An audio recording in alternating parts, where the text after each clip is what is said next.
بسم اللہ الرحمن الرحیم۔ عقبہ نے ابو احاب بن عزیز کی لڑکی سے نکاح کیا تو ان کے پاس ایک عورت آئی اور کہنے لگی کہ میں نے عقبہ کو اور جس سے اس کا نکاح ہوا ہے اس کو دودھ پلایا ہے، نہ تو نے کبھی مجھے بتایا ہے۔ یہ سن کر عقبہ نے کہا مجھے نہیں معلوم کہ تو نے مجھے دودھ پلایا ہے۔ تب سوار ہو کر رسول اللہ صلی اللہ علیہ وآلہ وسلم کی خدمت میں مدینہ منورہ حاضر ہوئے اور آپ سے اس کے متعلق دریافت کیا تو آپ صلی اللہ علیہ وآلہ وسلم نے فرمایا کس طرح تم اس لڑکی سے رشتہ رکھو گے، حالانکہ اس کے متعلق یہ کہا گیا۔ تب عقبہ بن حارث نے اس لڑکی کو چھوڑ دیا اور اس نے دوسرا خاوند کر لیا۔ صحیح بخاری حدیث نمبر 88۔ حضرت عمر سے روایت ہے کہ میں اور میرا ایک انصاری پڑوسی دونوں اطراف مدینہ کے گاؤں بنی امیہ بن زید میں رہتے تھے جو مدینہ کے پورب کی طرف بلند گاؤں میں سے ہے۔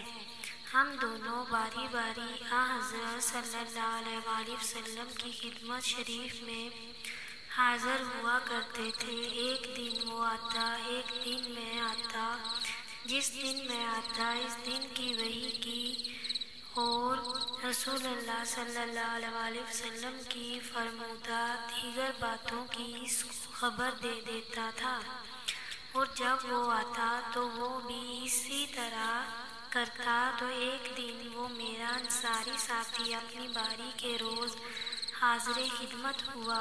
جب واپس آیا تو اس نے میرا دروازہ بہت زور سے کھٹکھٹایا اور میرے بارے میں پوچھا کہ کیا عمر یہاں ہے؟ میں گھبرا کر اس کے پاس آیا۔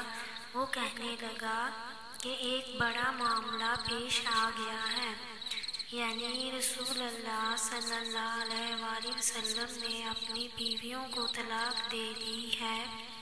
پھر میں اپنی بیٹی حفصہ کے پاس گیا، وہ رو رہی تھی۔ میں نے پوچھا کیا تمہیں رسول اللہ صلی اللہ علیہ وآلہ وسلم نے طلاق دے دی ہے؟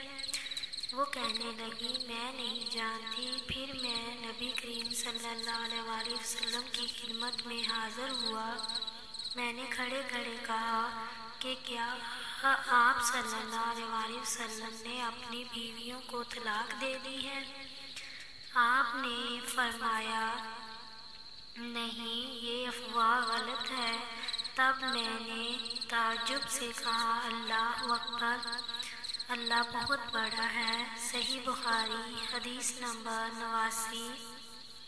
ایک شخص حزم بن ابی کعب نے رسول اللہ صلی اللہ علیہ وآلہ وسلم کی خدمت میں آ کر عرض کیا یا رسول اللہ، فلاں شخص معاذ بن جبل لمبی نماز پڑھاتے ہیں، اس لیے میں جماعت کی نماز میں شریک نہیں ہو سکتا کیونکہ میں دن بھر اونٹ چرانے کی وجہ سے رات کو تھک کر چکنا چور ہو جاتا ہوں اور طویل قرات سننے کی طاقت نہیں رکھتا۔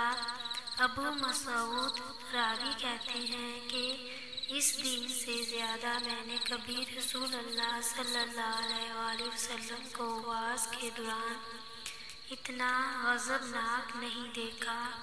آپ صلی اللہ علیہ وآلہ وسلم نے فرمایا اے لوگو، تم ایسی شدت اختیار کر کے لوگوں کو دین سے نفرت دلانے لگے ہو، سن لو جو شخص لوگوں کو نماز پڑھائے تو وہ ہلکی پڑھائے، کیونکہ ان میں بیمار، کمزور اور حاجت والے سب ہی قسم کے لوگ ہوتے ہیں۔ صحیح بخاری حدیث نمبر 90۔